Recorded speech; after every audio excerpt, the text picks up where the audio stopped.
नमस्कार, मी संदीप चव्हाण आणि आपण पाहताय टॉप न्यूज मराठी. ही कहाणी आहे एका गर्भवती महिलेकडं 10 लाख रुपयांचं डिपॉझिट मागून तिला उपचार नाकारणाऱ्या दीनानाथ मंगेशकर हॉस्पिटलच्या मुजोरपणाची. ही कहाणी आहे जुळ्या मुलींना जन्मतःच त्यांच्यापासून कायमचं दूर करणाऱ्या त्यांच्या आईच्या आतापर्यंतच्या मायेची. ही कहाणी आहे एका परीपासून तिचा ढोल्या तिच्यापासून कायमचा हिरावून घेणाऱ्या दीनानाथच्या निष्ठुरपणाची. होय, ही कहाणी आहे एका नामवंत शासकीय पुरस्कार प्राप्त डॉक्टरचं चुकीचं ऑपरेशन करून त्याला इच्छामरण मागण्यासाठी प्रवृत्त करणाऱ्या दीनानाथच्या निष्काळजीपणाची. आणि ही कहाणी आहे आपल्या डॉक्टर पतीचा असा अकाली मृत्यू झाल्यानंतर त्याच्या प्रेमात आजही केवळ त्याच्या आठवणींवर झुरत का होईना पण त्याच्यासाठी त्याच्या पिलांसाठी जगणाऱ्या सौ संगीता भारत लोटे यांची. नमस्कार. आणि आपल्या सोबत आता प्रत्यक्षात चिपळूण होऊन जोडल्या गेलेल्या आहेत सौ संगीता भारत लोटे. खर तर मी या ठिकाणी सौभाग्यवती असा शब्द वापरलाय कारण त्यांचं जे इच्छामरण नावाचं हे पुस्तक आहे जे तुम्ही आता सगळे टॉप न्यूज मराठीचे प्रेक्षक माझ्या हातामध्ये पाहत असाल, यामध्ये लेखिका म्हणून त्यांनी सौभाग्यवती असा शब्द त्या ठिकाणी लिहिलेला आहे. कारण की त्यांनी स्पष्टपणे म्हटलेलं आहे की तो आजही जिवंत आहे माझ्या श्वासात, माझ्या हृदयात. आणि त्याच संगीताताईंची ही सगळी कहाणी, ही दुर्धर कहाणी, ही करुणमय कहाणी आपण त्यांच्याच मुखातून ऐकणार आहोत. संगीताताई, प्रथमतः आपलं टॉप न्यूज मराठीवर स्वागत. नमस्कार. खर तर म्हणजे हा प्रसंग तुमच्याशी बोलताना म्हणजे मलाच मुळात म्हणजे म्हणतो मी तुमची माफी मागतो की या अशा प्रसंगामध्ये आम्ही तुम्हाला कॉन्टॅक्ट केलाय आणि तुमच्यावर बेतलेल्या त्या अत्यंत भयावह अशा संकटातला प्रसंग आम्ही तुमच्याच मुखातून प्रेक्षकांना ऐकवण्यासाठी प्रयत्न करतोय. पण त्याचं कारणही तसंच आहे कारण की या सगळ्यांमध्ये कॉमन आहे ते दीनानाथ रुग्णालय पुण्याचं. तुमच्या बाबतीत जो प्रसंग घडला तो या दीनानाथ रुग्णालयामुळेच. आणि याआधी एका गर्भवती महिलेला उपचाराविना वणवण भटकत राहून इतर रुग्णालयांमध्ये जाऊन आपल्या मुलींना जन्म देऊन स्वतःचा जीव सोडावा लागला तो या दीनानाथमुळेच. इतकंच नव्हे तर याच दीनानाथला ज्या मालकानं आपली जमीन दिली होती 6 एकर, त्याच मालकाचा मृतदेह ठेवण्यात याच हॉस्पिटलला नकार दिला. यापेक्षा दुर्दैव काय असावं. असे अगणित किस्से कारनामे या दीनानाथ बद्दल आहेत. पण जेव्हा तुमचा प्रसंग संपूर्ण महाराष्ट्राला जेव्हा या पुस्तकाच्या माध्यमातून कळाला, पहिल्यांदा हे पुस्तक आम्ही विकत घेतलं, हे पुस्तक वाचलं. 286 पानांचं हे पुस्तक 24 नोव्हेंबर 2024 ला प्रकाशित झाली याची पहिली आवृत्ती. पण या पुस्तकामध्ये तुम्ही शब्द नाहीये, तुम्ही फक्त वेदना मांडल्यात आणि त्याच वेदना पुन्हा एकदा तुमच्या मुखातून जशाच्या तशा या महाराष्ट्राला कळवण्यासाठी, ऐकवण्यासाठी हा कार्यक्रम आपण या ठिकाणी आयोजित केलाय. तर खरं तर दीनानाथ बद्दल आतापर्यंत जे काही घडलंय हे तुम्ही ऐकलेलं आहेच. पण 2017 साली तुमच्या बाबतीत एक भयानक प्रसंग घडला, जो प्रसंग आजही तो दिवस आठवल्यानंतर तुमच्या काळजाचा थरकाप होत असेल. मला इतकंच म्हणायचंय, सेवाभावी वृत्ती जपणारा डॉक्टर, गरिबांचा डॉक्टर, गोरगरिबांचा डॉक्टर, अशा डॉक्टरलाच एका रुग्णालयात एका डॉक्टरच्याच चुकीच्या निदानामुळं आणि चुकीच्या ऑपरेशनमुळे मृत्यू यावा हे दुर्दैव आहे. त्यामुळे मला तो प्रसंग फक्त तुमच्याच मुखातून सगळ्या महाराष्ट्राला ऐकवायचा आहे. आपण बोलाल, सगळं मांडाल अशी अपेक्षा व्यक्त करतो. नमस्कार. मी सौ संगीता भारत लोटे. सरांनी पुस्तक वाचले वाटतं सगळं, त्यामुळं प्रत्येक गोष्ट मला वाटते त्यांनी पॉइंट आउट केली असेल. थोडक्यात मी आधी माझ्या नवऱ्याबद्दल थोडंसं सांगते की एक गरीब घरातून आलेला मुलगा, ज्याच्या पायात चप्पल नाहीये, ज्याला एकच शर्ट आहे आणि तो MBBS होतो. मिरज मेडिकलला, गव्हर्नमेंट कॉलेजला. तर असा प्रचंड हुशार निष्णांत डॉक्टर जो नंतर झाला. तर त्या मुलाचा तो प्रवास पुस्तकात मी थोडा मांडलाय. आणि नंतर त्यांचं काम. तर खरं तर आम्ही सांगलीचे आहोत प्रॉपर. कदाचित आम्हाला सांगलीला जवळच्या आसपास चांगल्या एरियात पीएससी मिळाली असती, पण माझ्या नवऱ्यानं खूप दुर्दैवी मृत्यू बघितला होता एका खूप आडवळणी गावातला. आणि तिथे डॉक्टर नसल्यामुळं तो माणूस तडफडून मेलेला बघितलं होतं. आणि मग तेव्हा त्यांना असं ठरवलं होतं की आपण सेवा करायची तर एखाद्या खेड्यात जाऊन करायची, जिथं डॉक्टर राहत नाही किंवा खूप डिफिकल्ट एरिया आहे, अशा एरियात जाऊन आपण ती सेवा करायची. आणि म्हणून पहिलं लेटर त्यांना भांबेडे या ठिकाणी आलं, जे अतिशय दुर्गम भागातच मोडत होतं त्या काळात, म्हणजे 1991ला. जिथं 2 किंवा 3च एसटी यायच्या दिवसातनं, जिथं भाजीपाला आठवड्यातनं एकदाच असायचा. आणि एखादा बेकरीचा पदार्थ जरी आणायचा असला तर 18 किलोमीटर जावं लागायचं. त्याशिवाय एखादी बेकरीची बर्फी सुद्धा मिळायची नाही. म्हणजे आता एकदम डिफिकल्ट भाग, जिथं रूम मिळत नव्हत्या भाड्यानं, अशा डिफिकल्ट एरियात पहिलं पोस्टिंग झालं. त्यानंतर 1 वर्षातच दुसरं पोस्टिंग त्यांना राजापूर तालुक्यात ओणी या ठिकाणी झालं. आणि तिथं ते हायवेला गाव होतं, पण वाड्या वस्त्या खूप आतमध्ये डोंगरात वगैरे असं सगळं. तर तो पण डिफिकल्ट भाग म्हणूनच मोडला जातो. तर तिथं जेव्हा आम्ही म्हणजे माझा नवरा नोकरीच्या निमित्तानं आम्ही तिथं गेलो, तर तो प्रवास एकदम खरं तर म्हणजे खूप डाऊन आहे. छोटी खोली आहे 10 बाय 10ची, जिथं साप तुळीवरनं येतायत जातायत, म्हणजे खूप असं खूप भयानक ठिकाण म्हणजे अगदी. तर त्या ह्याच्यात आम्ही राहिलोय वगैरे, पण ते सुद्धा मला एकदम असं स्वर्ग म्हणतात ना, तसा मी त्याच्या माझ्या नवऱ्यासोबत काढलाय. 2 मुलं होतात आम्हाला. मग दोन्ही, एक मुलगा स्पेशल चाइल्ड आहे आणि एक मुलगा बालदम्यानं आजारी आहे, मोठा मुलगा. तरी आम्ही माझा नवरा त्याला तिथेच सेवा करायचे. म्हणजे मी बरेचदा म्हंटल त्यांना की आपण एखाद्या शहरात वगैरे जाऊया, किंवा तुम्हाला पीजीला मिळते आपण जाऊया हे सोडून खेड. आपल्या मुलांची पुढे प्रगती कशी होणार. किंवा छोटा मुलगा आजारी असताना स्पेशल चाइल्ड त्याला मिरजेला न्यावं लागायचं, ते पण एसटीतनं. मग तो कधी कधी बेशुद्ध असायचा, तर तो बेशुद्ध मुलगा मी घेऊन एसटीनं जायची, प्रवास करायची. तर मला असं आई म्हणून वाटायचं की आपण एखाद्या शहरात राहावं, आपल्या मुलांना सगळ्या सुखसोयी मिळायला पाहिजेत, मुलं चांगल्या शाळेत शिकली पाहिजेत. इथं मराठी शाळा, एकच शिक्षक 1ली ते 4थी, असं एक आई म्हणून मला वाटायचं. पण माझ्या नवऱ्यानं व्रत घेतलं होतं की मला खेड्यातच काम करायचं, आणि त्याच्या प्रेमाखातीर मी ते सगळं म्हणजे हसी खुशी सगळं करत होते. असा तो प्रवास होता सुरुवातीचा. आणि डॉक्टर एकदम म्हणजे माझा नवरा डॉक्टर भारत लोटे हे अतिशय शांत, प्रेमळ आणि मनमिळावू, म्हणून ते पूर्ण रत्नागिरी जिल्ह्यात खूप प्रसिद्ध डॉक्टर होते. गरिबांचा डॉक्टर अशी त्यांना पदवी मिळालेली. तर असं हे सगळं सेवेचं व्रत घेऊन एका खेड्यात काम करणारा डॉक्टर. तर ते त्यांच्या आवडीचं काम होतं. म्हणजे कधी कधी 200 पेशंट असायचे, 300 पेशंट. सकाळी गेलेले ते संध्याकाळी रात्री घरी यायचे, कधी कधी यायचेच नाहीये. 24-24 तास म्हणजे स्वतःला झोकून देऊन काम करायचे. कारण त्यांना पेशंटच्या जीवापेक्षा काही महत्वाचं वाटलं नाही आयुष्यात. म्हणजे फॅमिली सुद्धा सेकंड प्रायोरिटी होती, पहिली प्रायोरिटी पेशंट, असं त्यांचं ते सगळं होतं. आणि तो प्रवास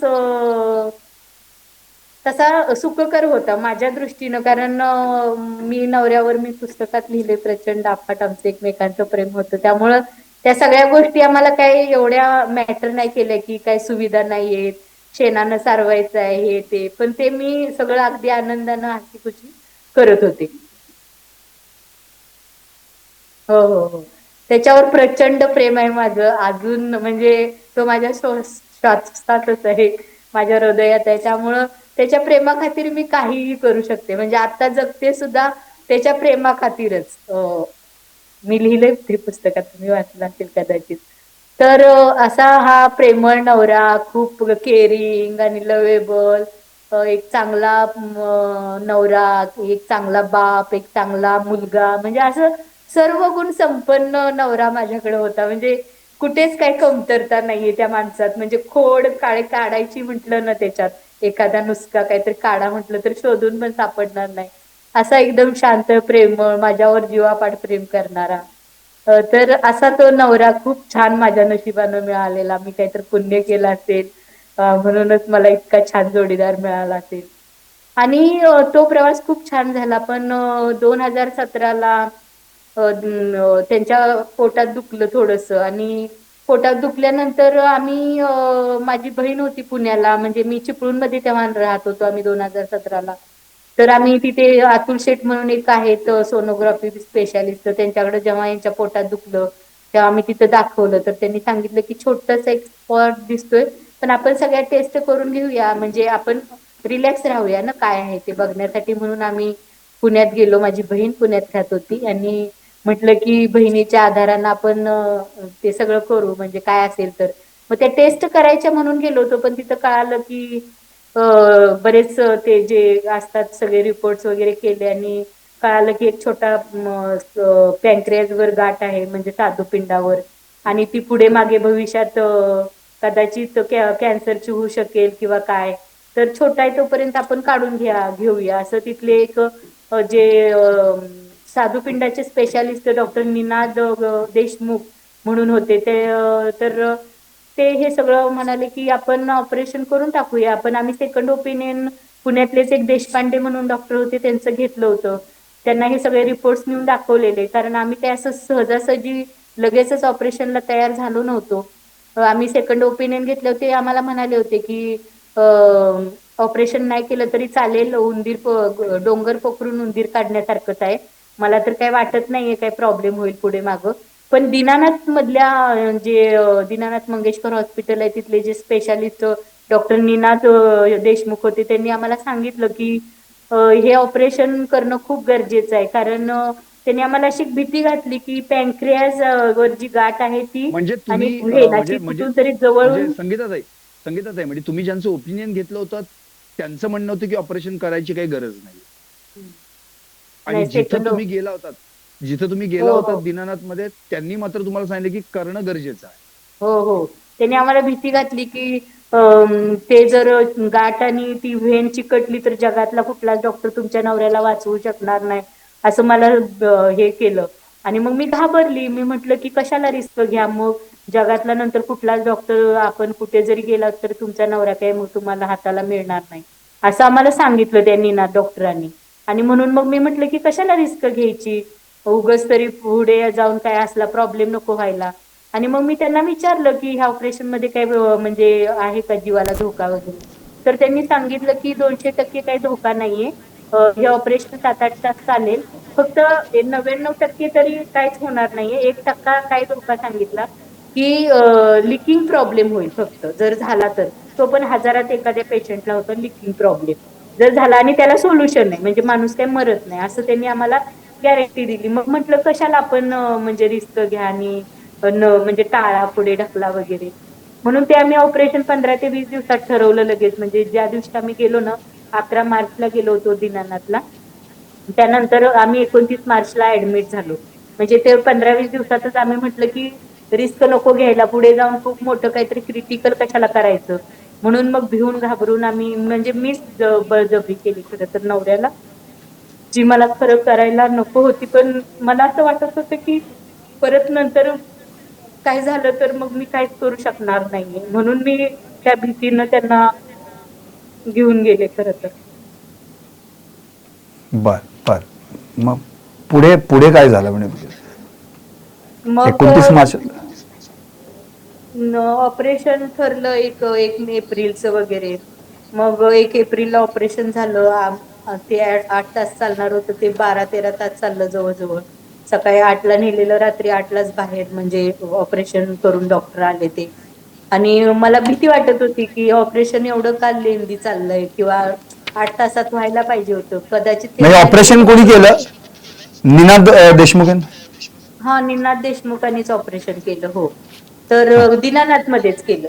तर ओके. ऑपरेशन झाल्यानंतर 12 तास का लागले म्हणून मी विचारलं, तर निनाद देशमुख तर म्हणाले की मॅडम पॅनक्रियास खूप बुळबुळीत होता आणि ते पॅनक्रियास आणि आतडं जुळवायला थोडं हे होत होतं, म्हणजे जुळत नव्हतं, आणि हाफ पॅनक्रियास काढलाय आम्ही आणि तुमच्या नवऱ्याचा हाफ पॅनक्रियास ठेवलाय, म्हणजे त्यांना इन्सुलिन द्यायला लागणार नाही, असं त्यांनी आम्हाला खूप अभिमानाने सांगितलं की मी तुमचं कसं नवऱ्याचं ऑपरेशन हे केलंय, म्हणजे ऑपरेशन चांगल्या म्हणजे कमी करून कसं त्यांचं पॅनक्रियाज वगैरे वाचवलं. आणि आम्हाला त्यातलं काय कळत नाहीये. मी डॉक्टर नसल्यामुळे मला ह्यातलं काय कळत नाहीये. मी पण ते पण काय आपली असं खुश म्हणत होते का झाले की की गुळगुळीत पॅनक्रिया आहे आणि त्यामुळं टाके बसत नव्हते वगैरे? पॅनक्रिया गुळगुळीत आहे त्यामुळे टाके बसत नाहीत असं काही म्हणाले का? हॅलो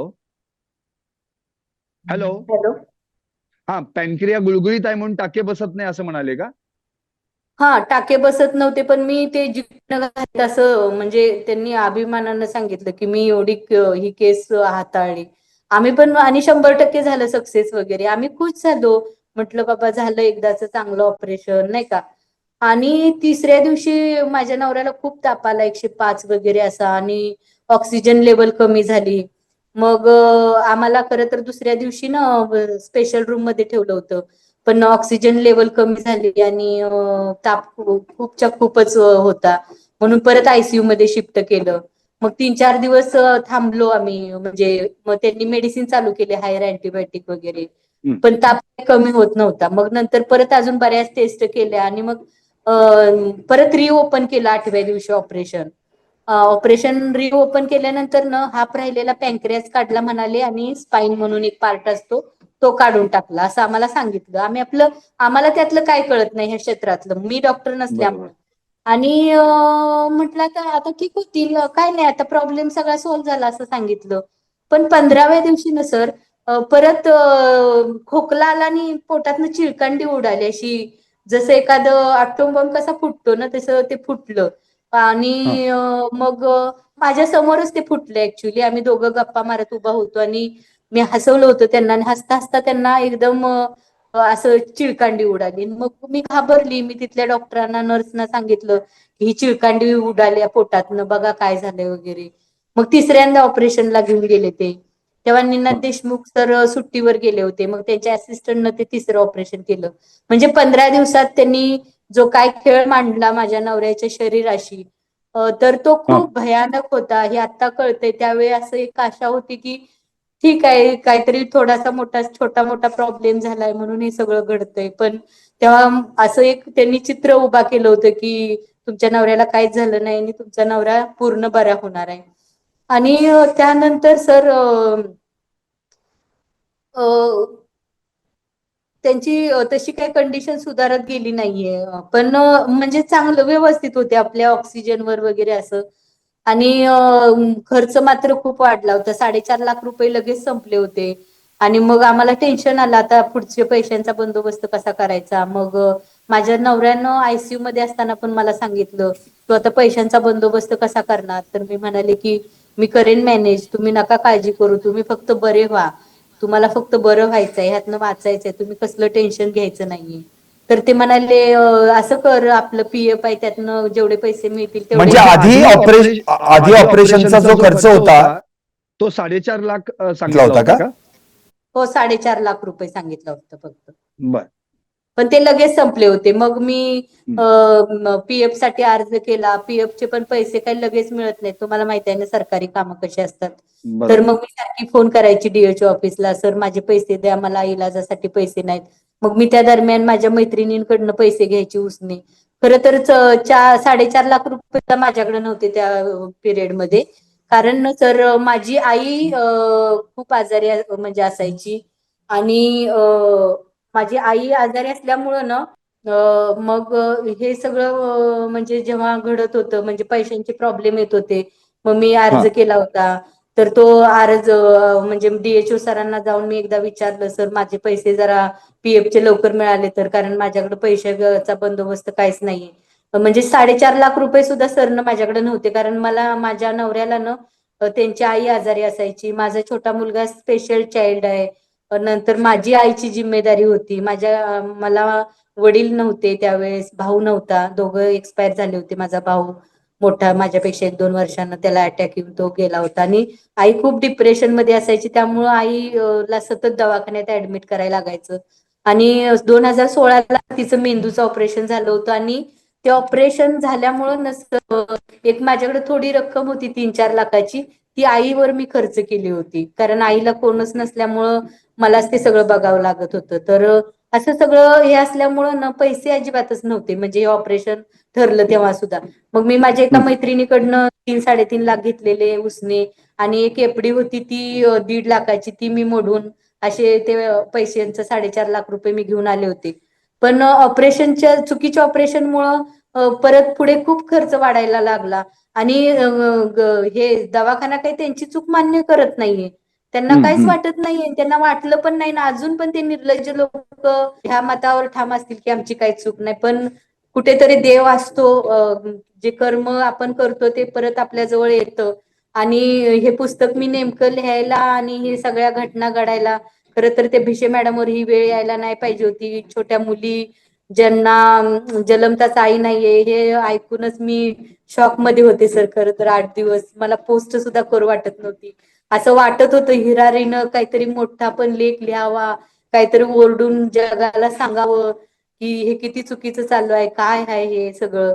पण धाडस होत नव्हतं, कारण मी ज्या अनुभवातनं गेली होती ना, मी शॉक हं, मध्ये जाते हे सगळं असं झालं की. हं. आणि मग हे पुस्तक लिहिण्यामागं पण एक प्रयोजन होतं की माझा छोटा मुलगा, हा म्हणजे मग मी तुम्हाला तो मागचा प्रश्न आधी आपण पूर्ण करूया. आणि पैसे नसल्यामुळं ना मग मी खूप घाबरायची सर, कारण मी कधी आयुष्यात कुणाकडनं 1 रुपया उसना घेतला नव्हता, किंवा पैसे कधीच कुणाकडनं उसने घेतले नव्हते. भीत भीत मी एखाद्या मैत्रिणीला फोन करायची, मला 1 लाख रुपये दे, तुझ्या पाया पडते, पण आता मला खूप गरज आहे. मैत्रिणी पण द्यायच्या, म्हणजे पाया पडायला लागायचं नाही, पण मला असं वाटायचं की नाही म्हणतील वगैरे, नाही का, भिऊन भिऊन मी मागायचे. पण ते पैसे पण लगेच संपायचे, कारण औषधच ती 20-20, 30-30 हजाराची द्यायचे दररोजची. मग ते आलेले पैसे लगेच संपून जायचे. मग एक दिवस मी पीएफ मिळत नव्हतं म्हणून मग मी रत्नागिरीला गेली स्वतः. मग नवऱ्याला खोटंच सांगितलं, मी मला जरा बरं नाही, मी आज बहिणीकडे राहते वगैरे.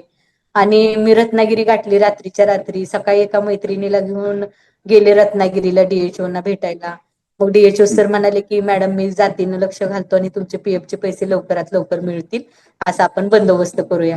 येताना मग मला खूप वाईट वाटत होतं की पैसे नाहीत, आता पैशाअभावी जर माझ्या नवऱ्याला जीव गेला वगैरे, असं म्हणजे हजारो विचार यायचे त्या काळात. मग मी मैत्रिणीला म्हटलं, अगं मला कोण विकत घेईल का बघ ना. असं विकत घेणारी माणसं असतात का या जगात, म्हणजे नाही का, आपण ऐकतो ना कधी, म्हणजे बायका विकल्या जातात वगैरे हे ते. मग म्हटलं मला कुणी विकत घेईल का ग, म्हणजे आता मला खूप पैशांची गरज आहे. मी डॉक्टर बरे होईपर्यंत त्या माणसानं माझे पैसे भरले तर किती बरं होईल, म्हणजे नाही का. नंतर मी त्याचे आयुष्यभर दासी बनून घेईन, असं म्हणजे माझ्या मनात हजारो विचार यायचे त्या काळात की मला नवरा पाहिजे, मला त्याच्यापेक्षा माझं शरीर, माझं काहीच महत्वाचं नाही, माझा आत्मा त्याच्या आत्म्याशी खूप कनेक्ट आहे मला माहित होतं. मग शरीराचं काय असं होणार आहे, मग असं वाटत होतं. तर मग मैत्रीण म्हणाली की असे काय घाणेरडे विचार करू नकोस बाई, तुझा नवऱ्याला आई जर हे कळालं तर तो जीव सोडेल, आपण म्हणजे सगळ्यांनी मिळून तुला आम्ही बाहेर काढतो, तू काय असलं टेन्शन घेऊ नकोस पैशांचं वगैरे. आणि मग तिनं सगळ्या मैत्रिणींना सांगितलं नंतर की संगीता खूप पैशांच्या प्रॉब्लेम मध्ये आहे. आणि मग सगळ्या मैत्रिणी म्हणजे मी न मागता कधी कधी पैसे पाठवायला लागल्या.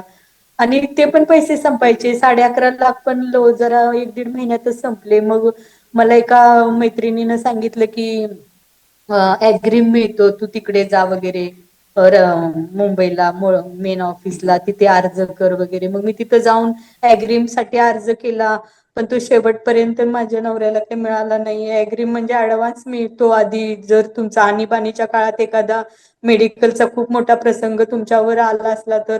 आणि मला माहित नव्हतं हे काय आहे ऍग्रीम वगैरे. मी म्हणजे असं काय बाहेरचं जगच कधी बघितलं नव्हतं. मी, माझी मुलं, माझा नवरा हेच माझं जग होतं. तर मी अशी आता नवऱ्याला म्हणजे कळालं की पैसे संपत आलेत. मग मी नवऱ्याला खोटंच सांगितलं की तुमच्या एका संघटनेनं 25 लाखाचा चेक दिलाय वगैरे. आणि मग मी अशी शोधायला लागली की कुठं मला पैशांची मदत मिळेल वगैरे. मग एका मैत्रिणीनं सांगितलं ऍग्रीम मिळतो, मग तातडीची मदत मिळते तिथं लगेचच वगैरे.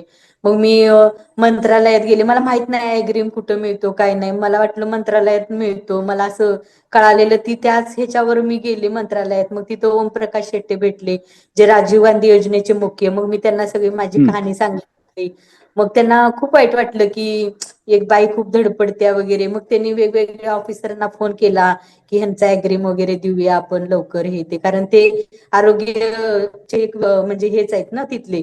तर मग बरोबर त्यांनी प्रमुख. हे केलं म्हणजे मदतीसाठी. पण ते लोक काय मदत काय मिळालीच नाही म्हणजे शेवटपर्यंत. मी 13 एप्रिलला वगैरे काहीतरी अर्ज केला होता ऍग्रीमचा, पण माझा नवरा 19 जूनला गेला तरी आपल्या गव्हर्नमेंटनं तो ऍग्रीम काही मंजूर केला नाही. म्हणजे माणूस गेला आणि मग पैसे मिळून काहीच उपयोग नाहीये खरं तर. माणूस जिवंत असताना त्याच्या आशा सगळ्या मेल्या. त्याला माहित झालं माझ्या नवऱ्याला एक दिवस की माझ्याकडे पैसे नाहीत, मी काय काय म्हणजे पैशांसाठी केलंय वगैरे. आणि मग त्यानं जगण्याची आशाच सोडून दिली सर. मग त्यानं इच्छामरण मागितलं. म्हणाल नाही मला जगायचं नाही. म्हणजे शेवटचे 8-10 दिवस म्हणजे मरायच्या अगोदर म्हणजे 19 जूनला ते गेले ना, तर 8 तारखेला सर हे होतं हे वटसावित्रीची पौर्णिमा. आणि वट सावित्रीच्या पौर्णिमेच्या दिवशी माझ्या डोल्यानं इच्छामरण मागितलं. मला खूप खूप त्रास झालाय, होतोय अजूनही. तर वटसावित्रीची पौर्णिमा होती आणि हे सगळं कळालं त्याला. आणि तो म्हणाला की मला नाही जगायचं, मला आता मरायचंय, मला इच्छामरण माग, कोर्टाला अर्ज कर की मला इच्छामरण हवंय, मी खुशीनं मरतो वगैरे. आणि मी म्हटलं की मी पाया पडले त्याच्या. नाही म्हटलं मी जग सगळं हलवेन, इकडचं तिकडं करीन, पण तू नाही मला सोडून जायचं. कुठे सोडणार नाही मी जिवंत असेपर्यंत. मी खात्री दे. आणि तो मला म्हणायचं तू मला कधीही सोडणार नाहीस, मला माहित आहेस तू किती जिद्दी आहेस, चिकाट आहेस आणि तू मला यातनं बाहेर काढणार आहेस, म्हणजे नेहमीच मला म्हणायचा. तर मला ती एक खात्री होती की चमत्कार घडणार आहे माझ्या बाबतीत आणि मी तो चमत्कार करून दाखवणार आहे. मिरेकल होणार आहे आणि माझा नवरा मला आहे तसा पूर्वीसारखा मिळणार आहे. पण ते मिरेकल मला नाही करता आलं. ह्याचं खूप दुःख आहे आता सुद्धा. म्हणजे अजूनही मला सर वाटतं की माझा नवरा माझ्या जवळ सोबत आहे, तो झोपलाय माझ्या शेजारी. त्याची ती जखम, ते सगळं माझं बोलणं चालू असतं अजूनही. तुला दुखतं का रे, मग मी तुला बरं करणार आहे, काही करून कुठून संजीवनी आणेन, पण तुला बरं करल्याशिवाय मी सोडणार नाहीये, असं ते आहे माझं सगळं. म्हणजे मला माहित नाही मला काय झालंय किंवा काय, पण हे सगळं संवाद चालू असतो. आणि अजून मला खात्री आहे तो माझ्या श्वासात आहे, हृदयात आहे. त्यामुळं त्याच्या सोबतीनं हा प्रवास सुरू आहे अजूनही. संगीताताई, तुमची ही सगळी कहाणी ऐकून खरं तर माझ्या डोळ्यातही अश्रू आलेले आहेत. पण मला इतकंच म्हणायचं की इतकी जिद्द, इतकी या परीची या ढोल्यावर असलेली निस्सीम भक्ती, ह्याला भक्तीच म्हणायची नाही तर काय. कारण की इतकं प्रेम त्याच व्यक्तीचं असू शकतं ज्या व्यक्तीनं आपल्यासाठी, केवळ आपल्यासाठी एवढं सगळं पणाला लावून सुद्धा, आणि ज्याला आता खात्री झालेली आहे की माझी पत्नी इतकी धावपळ करते, माझी परी इतकी पळतीये, पण आता तिला कुठूनही मदत होणार नाही, त्यापेक्षा मीच जीव सोडलेला बरा, जेणेकरून तिची धावपळ थांबेल. हा जो तुमच्या दोघांचा जो विचार आहे ना, याच्यातनच क्लिअर होतंय की तुम्ही एकमेकांचं बॉन्डिंग काय आहे. या पुस्तकात तर तुम्ही मांडलेलंच आहे, पण आता जेव्हा तुम्ही तुमच्या वेदना मांडल्यात आणि आता स्पष्ट सांगितलं की ते माझ्या शेजारीच आहेत आणि मी त्यांच्याशी बोलतीये, मी तर म्हणतो डॉक्टर गेलेच नाहीयेत. डॉक्टर तुमच्या सोबतच आहेत. तुमच्या हृदयात, तुमच्या काळजात, तुमच्या प्रत्येक आठवणीत, तुमच्या आजूबाजूला डॉक्टर आहेत. म्हणून तर तुम्ही अजूनही सौभाग्यवती आहात. वटपौर्णिमेला त्यांना जे इच्छामरण, जे काही त्यांनी इच्छा व्यक्त केली असं तुम्ही म्हणताय, खरं म्हणजे ती फक्त त्यांची एक इच्छा व्यक्त केली, पण तुम्ही तुमची इतकी प्रगड इच्छा आहे की तुम्ही त्यांना मरूच दिलं नाहीत. ते आहेतच. आणि याच जीवावर, याच खात्रीवर मला आठवते, मी शेवटी ते बोलून दाखवणार आहे, तुमच्या 25व्या लग्नाच्या वाढदिवशी त्यांनी तुम्हाला एक वचन मागितलं होतं आणि तुम्ही ते वचन देताना तुमचा हात कातरला होता. आज तीच वेळ पुन्हा एकदा तुमच्यावर आली. पण मला तुम्हाला काही मोजके प्रश्न विचारायचे आहेत, ते अत्यंत महत्वाचे आहेत. तुम्ही कधी हसाल, कधी रडाल. पण महाराष्ट्राला मात्र तुमच्या या सगळ्या कहाणीनं पती पत्नीचं एक प्रियसी आणि प्रियकराचं नातं काय असतं आणि त्याची ताकद काय असते हे तुम्ही दाखवून दिलं. कारण मला आता अश्रू येत आहेत, पण मला इतकंच म्हणायचंय की जेव्हा तुमच्याकडचे पैसे संपत आले किंवा आता आपल्याला बिल भरायचंय आणि ते रोज 25,000 30,000 मागतायत, तर अशी कधी वेळ आली होती का की त्या दवाखान्यात तुम्हाला तर पैसे भरायलाच नाहीयेत आणि त्यांनी मेडिकलची औषधच दिली नाहीत नवऱ्याला? अशी कधी वेळ आली का? अशी भीती वाटली का कधी? हो, बरेचदा यायची. मग मी रिक्वेस्ट खूप करायची, तुम्हाला संध्याकाळी बिल देते, आत्ता औषधं द्या, आत्ता औषधं द्या, पाया पडायचे अक्षरशः. आणि मग कधी कधी द्यायचे, कधी कधी अडवायचे, मग भीती वाटायची. आता डोस नाही मिळाला तर मग म्हणजे ते एक दडपण असायचं. जर वेळेवर डोस मिळाला नाही तर म्हणजे एक भीती राहते ना, डोस पूर्ण झाले पाहिजेत असं वाटायचं, की एखादा डोस जरी चुकला तर मग तो बरा होणार नाही, मग अजून थोडस काहीतरी प्रॉब्लेम होईल ही भीती सतत राहायची. पण मी ना सर म्हणजे बरेचदा पैसे गोळा करायचे, काही कुठून यायचे मला नाही माहिती. म्हणजे मी एक फोन केला ना एखाद्या मैत्रिणीला, आणि मैत्रिणी, एकही मित्र नाही माझ्या आयुष्यात त्यावेळेस, एकही मित्र नव्हता. की बाबा एखादा मित्र, कसं मित्र म्हणजे पुरुष कसा असतो की लगेच पैसे त्याच्याकडे असतात, पैसे वगैरे नाही का, आणि तेवढं देऊ शकतो पैसे, एक 10 लाख 5 लाख 3 लाख. पण सगळ्या माझ्या मैत्रिणी मैत्रिणी सगळ्या पैसे द्यायच्या. म्हणजे मागितले ना, असं माझी मानसकन्या वैशाली दुर्गे, जी नंतर सांगवीकर झाल्या, डॉक्टर सांगवीकरांची मिसेस, तिनं लगेच, मी नुसतं एक फोन केला, वैशू मला 3 लाख दे की ग. 5 लाख मागितले होते पण तिच्याकडे 3 लाख होते, तर तिनं त्या दुसऱ्या सेकंदाला मला ट्रान्सफर केले होते मी पैसे मागितल्या मागितल्या. किंवा ज्यांना मी फोन करायचे ना ते मला पैसे पाठवायचे सर त्या पिरियडमध्ये. म्हणजे कुणीच असं अडवणूक केले नाही की माझ्याकडे पैसे नाहीत. काही मैत्रिणींनी त्यांचे दागिने घाण ठेवून मला पैसे दिले त्या पिरियडमध्ये. म्हणजे म्हणजे याचाच अर्थ खूप तुमची जी जोडी आहे दोघांची, भारत आणि संगीता, या जोडीचं एक गुडविल होतं आणि तुमच्यावर लोक प्रचंड प्रमाणात प्रेम करायचे. आणि त्यावेळी तुमची स्वतःची प्रेमाची ताकद जी नवऱ्याला वाचवण्यासाठी धडपड करते, त्यामुळे नियती सुद्धा तुम्हाला प्रचंड मोठ्या प्रमाणात मदत करत होती. मग ती आर्थिक स्वरूपात असो किंवा मानसिक रूपात असो, तुम्हाला ती मदत मिळत गेली. अर्थात चमत्कार, मिरॅकल वगैरे सगळं ह्या गोष्टी आहेत, या गोष्टी आपल्याला माहिती आहेत, त्या तर असं कधी काही घडत नाही. शेवटी नियतीला जे मंजूर आहे ते झालं. पण याच डॉक्टरांच्या या सगळ्या आत्ताचा जो काही तनिषा भिसे यांच्या प्रकरणामध्ये घडलं, त्यात डॉक्टर धनंजय केळकर जे स्वतः वैद्यकीय संचालक आहेत, त्यांच्याही तोंडातून काय वाक्य आलं तुम्ही ऐकाल तर अक्षरशः हैराण व्हाल.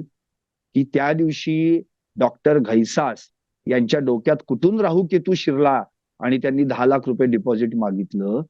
आता जे डॉक्टर या 21व्या शतकातली 25 वर्ष सरली तरी सुद्धा अजूनही राहू केतू याच्यामध्येच अडकून पडलेली आहेत. मी तर म्हणतो यांच्या डोक्यात राहू केतू नाही शिरला, यांच्या डोक्यात लोभ शिरला, यांच्या डोक्यात हव्यास शिरला. आणि या लोभापायी आणि हव्यासापोई त्या बिचारीला जीव गमवावा लागला. तुमच्या काळातही तेच झालेलं आहे. तुमच्या काळातही काही वेगळं घडलेलं नाही.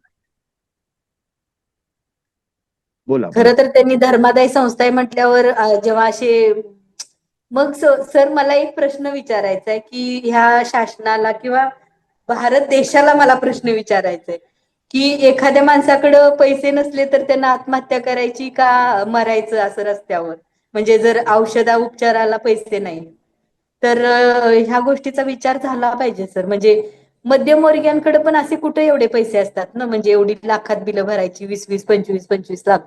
सांगा ना, एवढे खरंय पैसे असतात का कुणाकडे? खरंय. म्हणजे जे आणि हे करप्टेड असतील त्यांच्याकडे असतील किंवा मोठे मोठे बिझनेसमॅन आहेत, पण सर्वसामान्य लोकांकडे नसतात सर पैसे एवढे. म्हणजे माझा नवरा डॉक्टर क्लास 1 ऑफिसर असून माझ्याकडे 4.5 लाख रुपये नव्हते त्या काळात. म्हणजे बघा, विचार करा.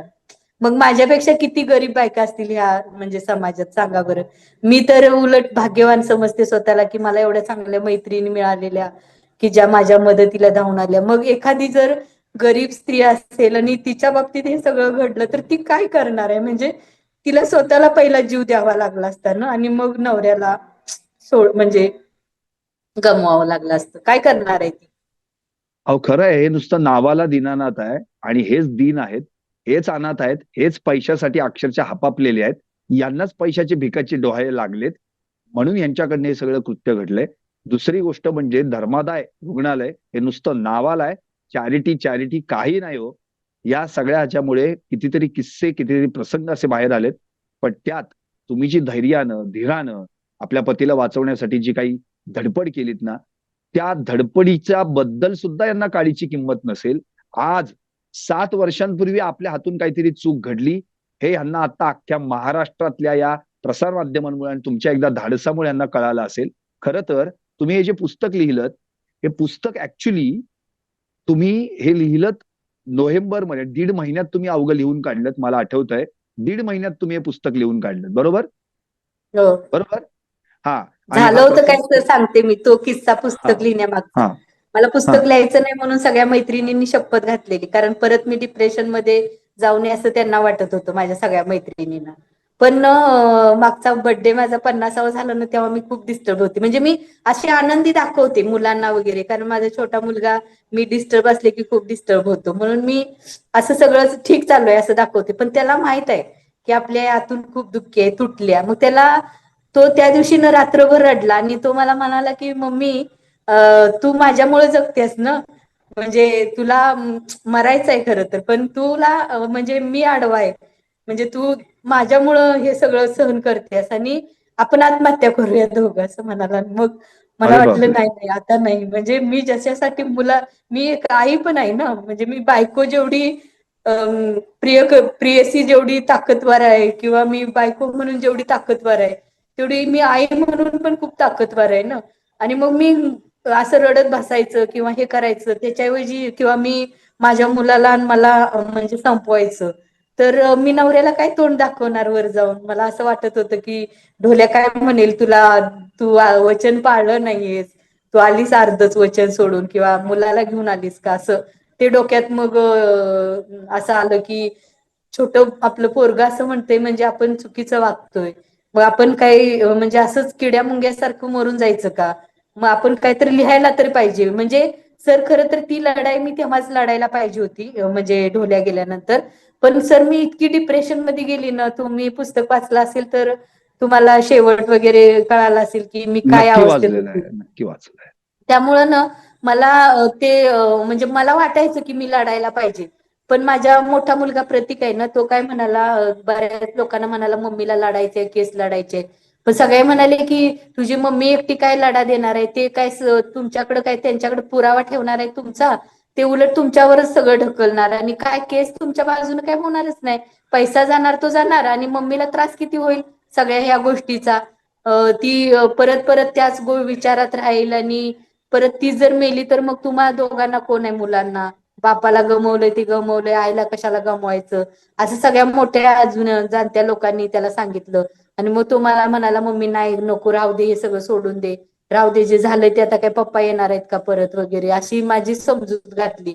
खरं तर मला आतनं लय वाटायचं, कारण मी खूप लढाऊ वृत्तीची स्त्री आहे. मला म्हणजे मरताना सुद्धा मी लढणार आहे, मरताना सुद्धा, म्हणजे कुठलीही लढाई मला लढायला खूप आवडते. तर पण ही मुलं अशी शपथ वगैरे असल्यामुळे ना मी खरं तर लढले नाही. म्हणजे माझी चूक आहे ही खूप मोठी. तेव्हाच मी लढा द्यायला पाहिजे होता. काय व्हायचं ते होईल. पैसे गेले असते तरी सगळे चालले असते. काय पैसे इतके काय महत्वाचे आहेत. पण हे जे आता ह्या भिशेबाईंना जे अनुभवायला आलं ते तो तरी चाप बसला असता. किंवा अशा अनेक लोक आहेत. फक्त काही दीनानाथ मंगेशकर एकच हॉस्पिटल नाहीये की जे लोकांना लुटते. तर असे हजारो, म्हणजे खरंय. जिथं मल्टी स्पेशालिटी आहे ना सर, तिथं सगळीकडे हाच काय म्हणतात व्यभिचार किंवा नैतिकतेचा ऱ्हास चालू आहे. कुणाला काय देणं खरंय. घेणं नाही, पेशंटच्या जीवाशी काय खेळणं वगैरे. त्यांना काय वाटतं की माणूस म्हणजे त्यांनी किडा मुंगी समजले, म्हणजे एक किडा मेला असं. माणसाला तर किडा मुंगी समजायला लागलेत.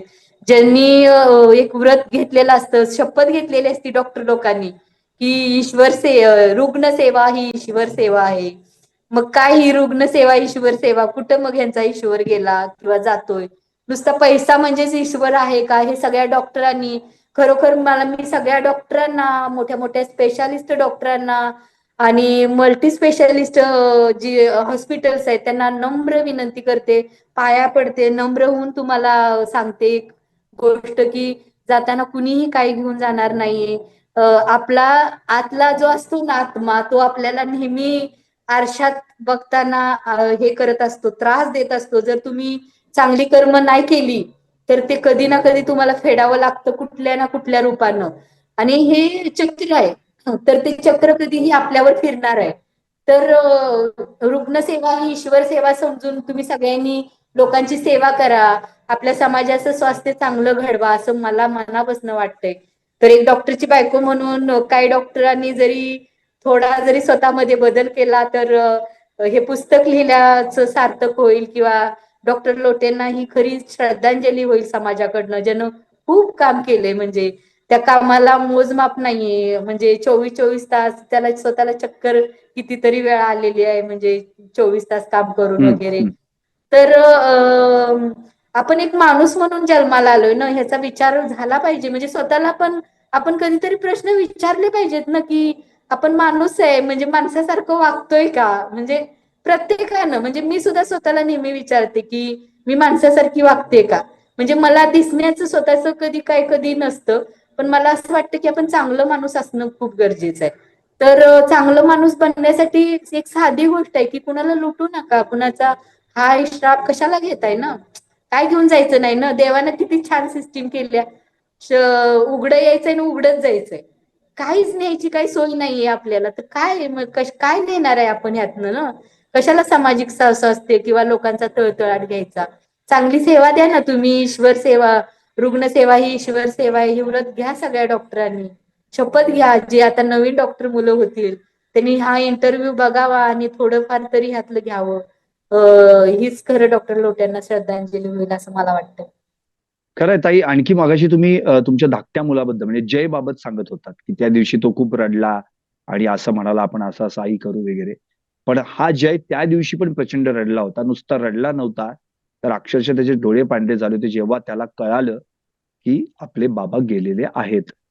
त्या दिवशी मग त्याला तुम्ही अक्षरशः गोळ्या दिल्यात वगैरे सगळं सगळं झालं. त्या दिवशी नेमकं काय झालं होतं? ती म्हणजे डॉक्टरांचा मृतदेह ताब्यात न डॉक्टर देण्यामागचं कारण काय? म्हणजे ऑक्सिजन म्हणजे त्यांचं व्हेंटिलेटर काढून मी आले घरी. माझ्या 2 फेसबुकच्या मैत्रिणी आल्या होत्या आणि मला घेऊन आल्या माझ्या बहिणीच्या घरी.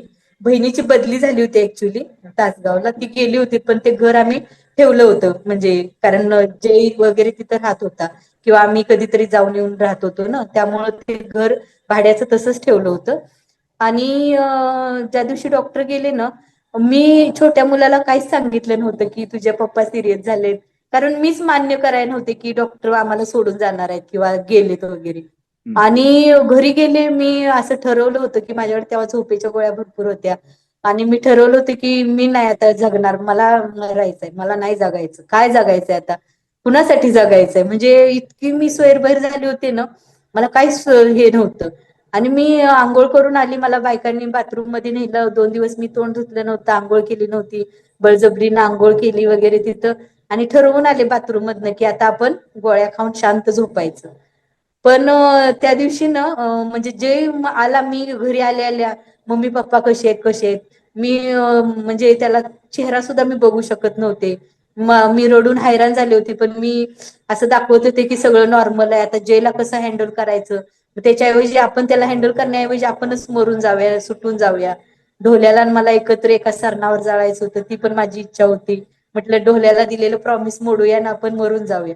पण झालं काय, त्या दिवशी ना जे म्हणजे बाहेर सगळे बसले होते ना, तर सगळे नॉर्मल, म्हणजे सगळी स्मशान शांतता होती घरात.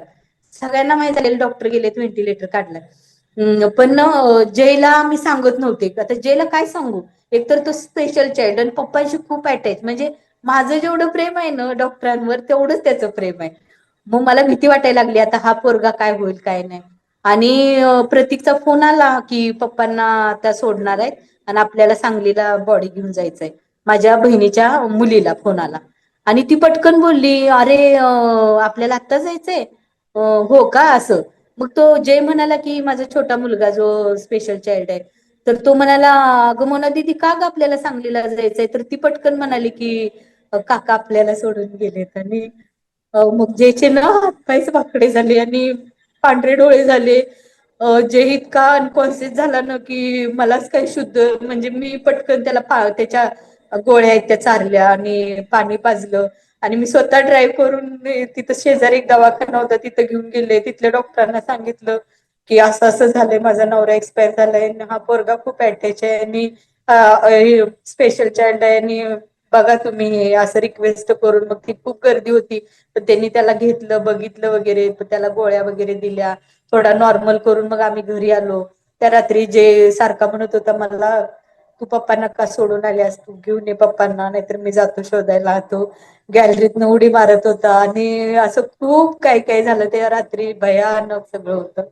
म्हणजे ते मग ती बॉडी आठवलं तरी असं. बॉडी दिली का त्या रात्री? बॉडी दिली ताब्यात तुमच्या? नाही, त्या रात्री पैसे भरले नव्हते आम्ही, त्यामुळे बॉडी पण दिली नाहीये. आधी म्हणाले देतो, पण पैसे नव्हते ना आमच्याकडं, काय राहिलेले शिल्लक, तर बॉडी देत नव्हते. मग ओमप्रकाश शेट्टींना फोन केला प्रतीकनं, माझ्या मोठ्या मुलानं, जे राजीव गांधी योजनेचे प्रमुख आहेत, आणि त्यांना वाटत होतं की ह्या बाईवर असा प्रसंग नाही यायला पाहिजे वगैरे, नाही का, सगळं त्यांना ते दिसत होतं, माझी धडपड हे ते.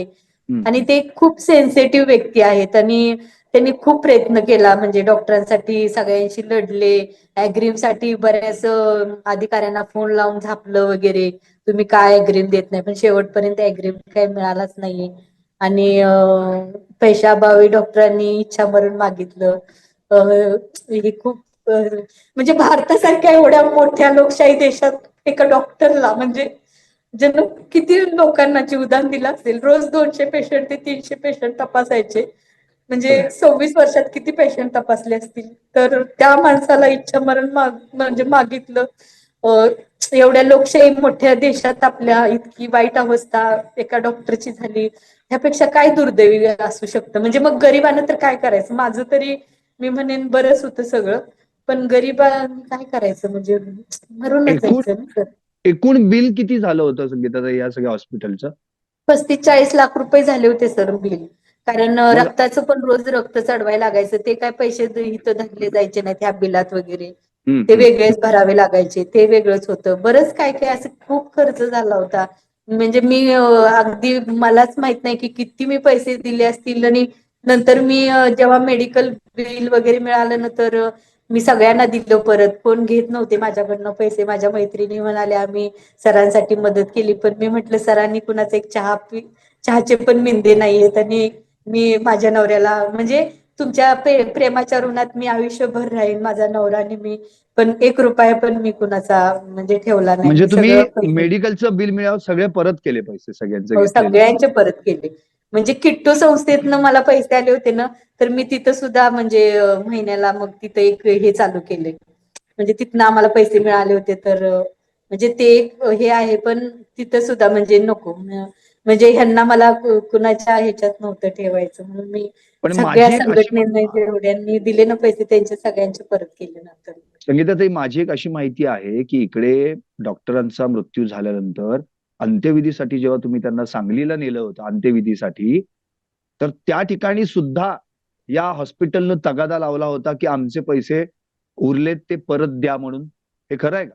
हो, ते पैसे राहिलेले ना, तो तकादा बरेच दिवस होता सर खरं तर. मग मी ओमप्रकाश शेट्टींना फोन करायची, सर मला फोन येतोय मंगेशकर हॉस्पिटल मधनं, तुम्ही बघा माझ्याकडे पैसे नाहीत आता भरायला. तर तेव्हा मेडिकल बिल वगैरे काहीच मिळालं नव्हतं ना, आणि ह्यांचे सारखे फोन यायचे, तुमचे पैसे राहिलेत ते भरा, तुम्ही पैसे राहिलेत ते. मग मी म्हणायची मी 5 लाख नाही तुम्हाला 50 लाख देते, पण तुम्ही हम्म, माझं माणूस आणा, मारून तुम्हीच टाकलंय ना, मग द्या परत. तुम्हाला 50 हम्म, लाख रुपये कुठनं पण देते, एका मिनिटात उभा करते हम्म, म्हटलं, अशी हम्म. म्हणायची. मग ओमप्रकाश शेट्टींनी त्यांना काय समजवलं, मला म्हणाले की नाही द्यायचे पैसे. मग ते 5 लाख काय जे राहिलं होतं ना बिल, ते नाही दिलं सर मी. हम्म, हम्म. अहो, लाख मोलाचा माणूस घालवला, 5 लाखाचं काय घेऊन बसले दीनानाथवाले, जे दिवसाला 20-20 30-30 हजार रुपये बिल करत होते, आणि इतके पैसे उकळले यांनी. बरं, आपला माणूसही घालवला, तरी माणसाच्या मृत्यूनंतर म्हणजे तिकडे चिता सुद्धा थंड झालेली नाहीये, तरी सुद्धा यांचे फोन येत होते की बिल भरा म्हणून. म्हणजे कुठली, हे किती हव्यास आणि किती लोभ आहे यांच्याकडे. यामुळे किती चांगली माणसं घालवली असतील यांनी. खरं तर तुम्ही धाडसानं हे पुस्तक लिहिलं म्हणून आज जगासमोर आलं. तरी तनिषा भिसे यांच्या मृत्यूनंतर विविध पक्षांनी, अनेक सामाजिक संघटनांनी आंदोलनं केली म्हणून हे प्रकरण बाहेर तरी आली, नाहीतर आतापर्यंत हे कधीच समजलं नसतं. आणि जसं तुम्ही मागाशी म्हणालात की भारत लोकशाही राज्य आहे, देश आहे, आणि या भारतात हे असे प्रसंग येतात, अहो ज्याचं नावच भारत आहे त्यालाच इच्छा मरण मागावं लागलं या भारतामध्ये. बघा ना याच्यापेक्षा किती मोठं दुर्दैव असेल. ह्याच्यापेक्षा दुर्दैव काय असू शकतं संगीताताई? आणि खरं तर आपल्या या पुण्यामध्ये एक दोन नाही 57 धर्मादाय रुग्णालय आहेत. अहो पण सगळीकडे घरोघरी मातीच्या चुली, बाकी काही परिस्थिती नाही. चॅरिटीच्या नावाखाली सगळा गोंधळ आहे. याच्यामध्ये माणसं किडामुंगीसाठी मरतायत, त्यांची कुटुंब उघड्यावर पडतायत. तुमच्यासारख्या धडपडणाऱ्या, खरंच सलाम आहे तुमच्या या आतापर्यंतच्या सगळ्याच धडपड्या त्या कार्याला तुमच्या. आपल्या पदरात असलेली प्रतीक आणि जय या दोन मुलांना त्यांचं संगोपन करणं, त्यांना मोठं करणं. जो डॉक्टर इतरांसाठी, इतरांचा जीव वाचवण्यासाठी धडपडला, त्याच डॉक्टरचा जीव एका डॉक्टरच्या चुकीमुळे गेला. आता याच्यापेक्षा आणखी वाईट अवस्था काय असू शकते? मला आता असं म्हणायचं की तुम्ही 7 वर्षानंतर हे पुस्तक लिहिलं, तुमच्या सगळ्या वेदना तुम्ही मुक्त केल्यात, अक्षरशः त्या पुस्तक रूपानं मांडल्यात. खरं तर मी आता हे पुस्तक जर असं धरलं आणि असं नुसतं झाडलं तरी ह्याच्यातनं अश्रू गळतील तुमचे. शब्द नाहीच आहे त्याच्यामध्ये, फक्त तुमचे अश्रू आहेत. मला प्रश्न हाच पडलाय, या दीनानाथवर आता कधी ना कधीतरी कुठेतरी चाप बसला पाहिजे. तुम्ही काही कारवाई वगैरे करणार आहात का नाही? तक्रारीची काही मागणी करणार आहात का नाही तुम्ही आता? हो, आमची एक संघटना आहे चिपळूणची, WSW वुमन सपोर्ट वुमन. आम्ही हे करणार आहे ह्याच्या विरुद्ध, म्हणजे आंदोलन उभा करणार आहे संघटना आमची. म्हणजे मी त्यात हिरारीनं भाग घेऊन, म्हणजे आता माझं ध्येयच राहील की हे जे चालू आहे ना सगळं नैतिकतेचा ऱ्हास, त्याबद्दल आवाज उठवायचा. आता काय माझं असं शिल्लक तुम्ही पुस्तकात वाचलंय, मी प्रेमाच्या सागरात बुडून खरंय. न्हाऊन गेलेले. त्यामुळे माझी अशी कुठलीच इच्छा राहिली नाही. तर आता मला एकच करायचंय की हे जे नैतिकतेचा ऱ्हास चालू आहे त्याच्या विरुद्ध आवाज उठवायचा. जिथं जिथं आपल्याला जाता येईल, जिथं जिथं आपल्याला लोकांना काही मदत करता येईल, आपल्या परीनं आपण करायचं. म्हणजे आपण म्हणतो ना की एखादा वनवा लागलाय, पण तो नुसता बघत बसण्यापेक्षा आपण तिथं थोडस पाणी तरी ओतावं असं. म्हणजे आता हा वनवाच आहे ना नैतिकतेचा ऱ्हास. तर हा काय एका माणसाच्या आंदोलनामुळे किंवा कुठल्या संघटनेमुळे काही संपणार नाही. पण आपण बघत बसण्यापेक्षा आपण तिथं थोडस ते काही विजवता आलं तर प्रयत्न करायचा आपल्या परीनं. तर तो प्रयत्न माझ्याकडनं नक्कीच इथलं पुढे घडेल. आणि नक्कीच. नक्कीच ताई, अगदी म्हणजे आता मी तुमच्या पुस्तकातल्याच 279 आणि 280 या पानावर येणार आहे.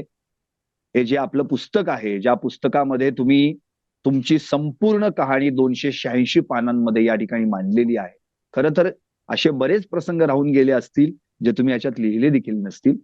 पण तुमच्या सुखदुःखाच्या आठवणी आणि शेवटी जो दीनानाथ मध्ये डॉक्टरांचा झालेला शेवट, या सगळ्यांची जी मोठ तुम्ही मानली आहे, खरंच म्हणजे हे वाचल्यानंतरच महाराष्ट्राला कळणार आहे की तुमची कहाणी काय. ही तुमची प्रेम कहाणी, ही परी आणि ढोल्याची कहाणी, ही मी तर म्हणतो ही कहाणी अधुरी नाहीये, ही पूर्णत्वालाच नेणारी आहे. कारण एक शरीर गेलंय, पण आत्मा रूपानी, त्यांच्या आठवणींच्या रूपाने तुमच्यासोबत ते कायम आहेत. तुमचा जो संवाद झाला होता, तो संवाद फक्त माझ्या प्रेक्षकांना मला ऐकवायचा आहे. तुम्ही प्रत्यक्षात तो ऐकाल आणि मला खात्री आहे, कारण की या सगळ्या पुस्तकातलं सार जे काय आहे ना, ते सार मी फक्त माझ्या प्रेक्षकांपर्यंत ऐकवणार आहे. त्यात पान नंबर 279 मध्ये खरं तर डॉक्टर तुम्हाला म्हणतायत, परी तू ग मला 25व्या लग्नाच्या वाढदिवसानिमित्त काय भेट देणार?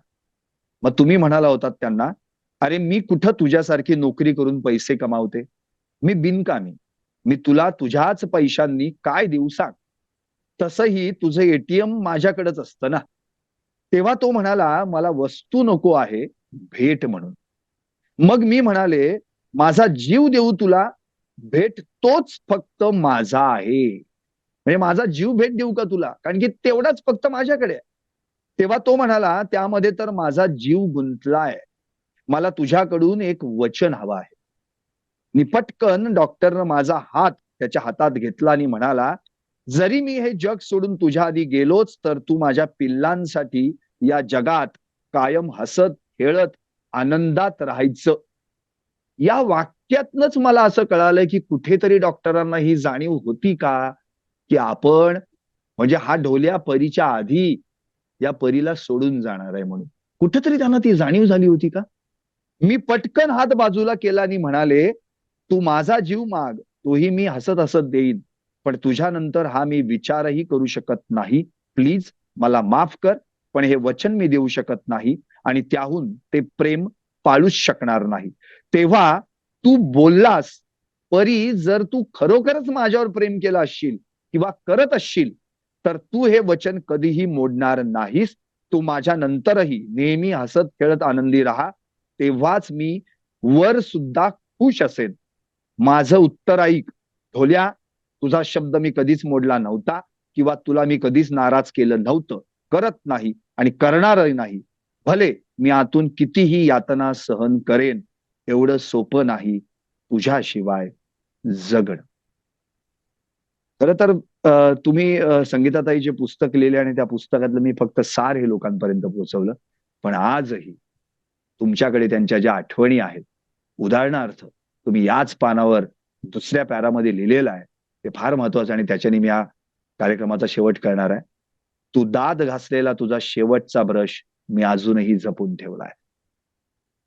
या वाक्यातच तुमचं त्यांच्यावर किती प्रेम आहे हे समोर येत आहे. माझं मन सैरावैरा झालं की मी त्यानंच माझे दात घासते. जणू तूच माझे दात घासत आहेस असं वाटतं. तुझं घड्याळ, तुझा चष्मा, तुझं स्वेटर सार जसंच्या तसं जपून ठेवलं आहे रे. जेव्हा मी खूप सैरावैरा होते ना, तेव्हा या सगळ्या गोष्टींचा वापर करते. ढोल्या, घरात तुझ्या एकट्याचा फोटो फ्रेम करून लावला नाही रे, आणि श्राद्धही घातलं नाही.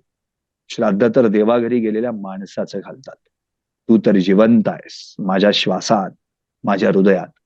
मी शेवटचा श्वास घेईपर्यंत पोरांना सांगून ठेवलंय, मी मेल्यानंतरच आपल्या दोघांच्या फोटोला हार घाला. मी संपूर्ण महाराष्ट्राला माझी एवढीच विनंती आहे की न्यू इरा पब्लिशिंग हाऊस म्हणून जे प्रकाशन आहे, त्यांनी संगीताताईंचे हे पुस्तक प्रकाशित केलंय ज्याचं नाव आहे इच्छा मरण एक सत्यकथा. त्यांनी अनुभवलेल्या प्रत्येक शब्दाची सत्य, त्या मागचं दडलेलं सत्य आणि पूर्ण सत्य हे या पुस्तकात आहे. महाराष्ट्रातल्या तमाम महाराष्ट्रवासियांना माझी विनंती आहे की हे पुस्तक सगळ्यांनी घ्यावं, वाचावं, ही त्यांची कहाणी ऐकावी. परी आणि ढोल्या भले आज शरीरानं वेगळे असले तरी आत्म्यानं, हृदयानं, श्वासानं एकच आहेत. मला खात्री आहे की शेवटपर्यंत या दोघांची जोडी युगानुयुगे कायम राहील. त्याला कुठलाच डॉक्टर काय किंवा कुठलंच हॉस्पिटल काय, कुणीही त्यांना एकमेकांपासून दूर करू शकणार नाही. पाहत रहा टॉप न्यूज मराठी, आपला महाराष्ट्र, आपली बात.